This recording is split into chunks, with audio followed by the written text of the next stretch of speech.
Merry Christmas to you and your family this holiday season. Thanks for listening to CFC's Daily Christmas Podcast.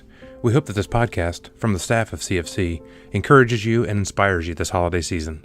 We would love to invite you to join us on December 23rd at 10 a.m. for Acoustic Christmas and December 24th at 4 or 6 p.m.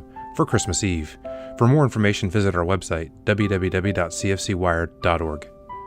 I grew up in Arlington, Virginia, just a hop, skip, and a jump from the White House. At Christmas time, all the stores were decked out for the holidays. Sears, JCPenney's, and even the locally owned hardware store had a rooftop Santa and his reindeer that lit up at night. As soon as the Christmas special started playing on the TV, I knew the time was approaching. A car ride to downtown D.C. to see the Woody's Christmas windows was a special time. My parents would pile all of us into our blue Ford station wagon. I always rode in the back with the double folding seats that faced each other. That gave me the best view. My sisters were older and really didn't notice all the glittery lights as they were too involved in their teen worlds. As we made the short trip from Arlington to D.C., I remember the anticipation of the lights, music, seeing Santa, and that special treat my dad would buy for me. As we passed through the streets, I was in awe of all the beautiful colors that came from the decorations. But it was the windows at Woody's that captivated me the most.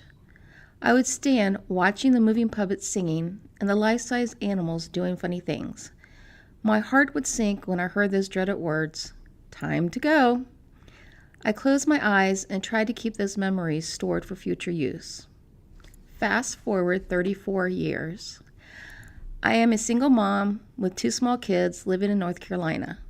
It's 5:30 a.m. Christmas Day, and I just finished wrapping all the presents and filling up the stockings. I looked to see what the weather will be like, sunny and 65.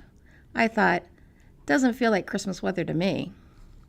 As I walked slowly down the hallway, I kept feeling a tug as I dragged my foot across the carpet. I looked down, sighed, and pulled out a rather large piece of Scotch tape from my slipper. I rolled it up, tossed it aside, and thought, I'll just pick it up in the morning. Then I realized it was morning, Christmas morning. I flopped down in my bed exhausted, wishing for a few winks before the kids woke and realized what day it was. As I lay there, something kept at me. What had I forgotten? I jumped up, rushed down the hallway to the living room where a small table sat with goodies. I quickly took a bite of a cookie that was thick with icing, choked down some room temperature milk, and chomped off the end of a carrot. Satisfied that Santa had been there, I headed back to bed. I looked at the clock and it was 6 a.m., and the morning light was just coming through the front windows. I was amazed by the colors streaming across the floor. I opened the front door, stood there for a few minutes, looking at the beautiful sky, smelling the air, and thinking how quiet it was. I was captivated by God's creations and thankful He slowed me down and refreshed me. As I stood there reflecting, I heard a familiar sound. Muffled voices, opening of doors, and then feet coming down the hallway. "Mom! Mom! Mom! Where are you? It's Christmas!" I yelled back from the living room. They raced past me to see if Santa had been there. As they observed the bitten cookie, Rachel shouted, "Mom, Santa was here!" Neil was 4 and was so much captivated, but he was also doubtful. His little brain was trying to wrap around the fact that he didn't have a fireplace, and how did Santa even get in the house? I quickly thought about it and said, "Oh, I left the front door unlocked." Satisfied, they bolted to the tree.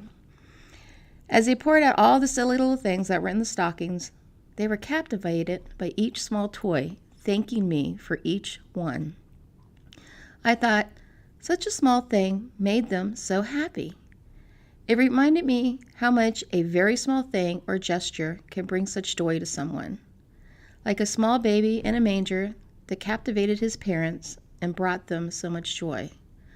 But unlike the glitter, lights, baubles, and stockings that get put away in boxes at the end of the year, Jesus continues to captivate me daily. His undying love, His sacrifice, and His words continue to help me navigate this thing called life. This Christmas, I hope your days are filled with Christmas windows, stockings filled with silly things, and moments that captivate you over and over. And as you go through this thing called life, take a moment and ask how Jesus captivates you and your heart. Merry Christmas. This has been a podcast devotion of CFC. Please join us on December 23rd and 24th, and Merry Christmas.